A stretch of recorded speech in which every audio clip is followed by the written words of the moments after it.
Assalamualaikum warahmatullahi wabarakatuh. Perkenalkan, nama saya Milda, NIM S1B1200085, jurusan Administrasi Bisnis kelas B, Fakultas Ilmu Sosial dan Ilmu Politik. Baiklah, selanjutnya saya akan menjelaskan perkembangan komunikasi manusia. Komunikasi adalah proses penyampaian pesan dari komunikator ke komunikan melalui media yang berfungsi untuk memberitahu, mengubah sikap, pendapat, atau perilaku, baik itu secara langsung maupun tidak langsung. Forsdale pada tahun 1918 mengatakan dalam sebuah kalimat, yaitu komunikasi adalah suatu proses di mana suatu sistem dapat dibentuk, dipelihara, dan diubah dengan tujuan sinyal yang dikirim dan diterima sesuai aturan. Komunikasi sudah ada sejak zaman dulu, bahkan sejak manusia lahir, komunikasi telah ada pada diri manusia. Pada zaman dahulu, manusia masih cenderung tidak mampu mengungkapkan apa yang dipikirkannya ke dalam tulisan. Namun, usaha-usaha mereka dalam berkomunikasi dapat dilihat dari pendirian tempat tinggal yang dipilih dekat dengan aliran air agar memudahkan mereka berkomunikasi dengan dunia luar, menggunakan rakit, perahu, dan sampan.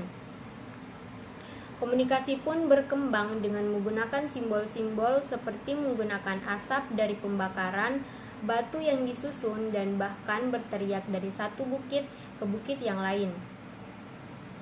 Seiring berjalannya waktu dan perkembangan komunikasi, teknik pengiriman pesan pun mulai beragam, mulai dari penempatan orang-orang bersuara nyaring dan keras di sebuah menara yang tinggi, sehingga adanya suatu pelayanan yang menyampaikan pesan menggunakan kuda sebagai alat transportasi. Pada tahun 1837, di kerajaan Inggris, Samuel Morse menciptakan sebuah alat yang disebut telegraf.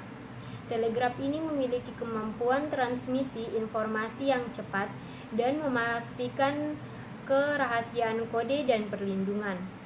Kerajaan Inggris memiliki keunggulan teknologi yang luar biasa sejak Marconi Wireless Telegraph Company Grand Britain mendominasi lalu lintas global telegraf dan memiliki monopoli di bursa telegraf internasional.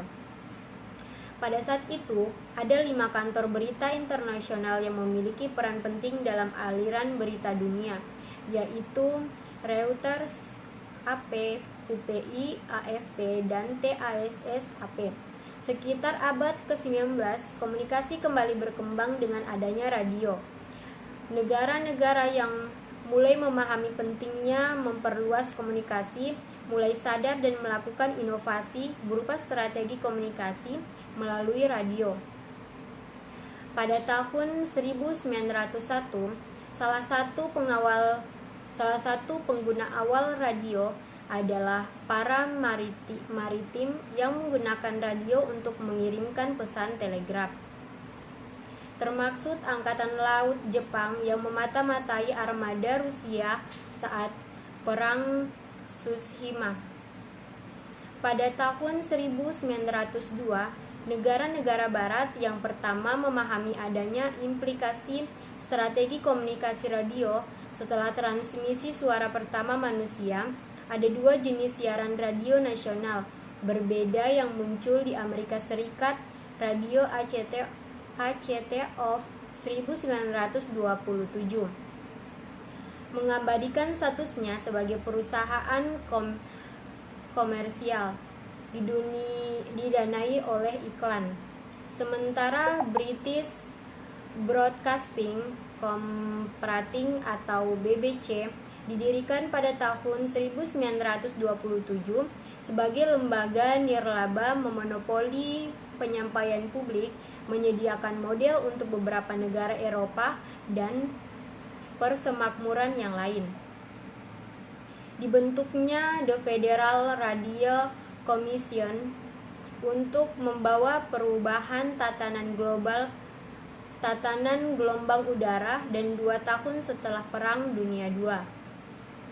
Pada tahun 1947, saat Perang Dunia II, Penyiapan radio menjadi media propaganda dua sisi, yakni blok barat, yaitu Amerika, dan blok timur, yaitu Uni Soviet. Program-program yang disiarkan mengandung unsur provokatif terhadap pemerintah komunis. Propaganda dingin dimulai dari negara-negara pinggiran di timur. Namun, dengan tegas, Asia menekankan bahwa mereka tidak termaksud dalam blok manapun yang bisa disebut yang biasa disebut dengan gerakan non-blok. Setelah zaman dahulu, manusia terus beradaptasi dan berkembang dengan cara berkomunikasi melalui dari penggunaan simbol dan kode.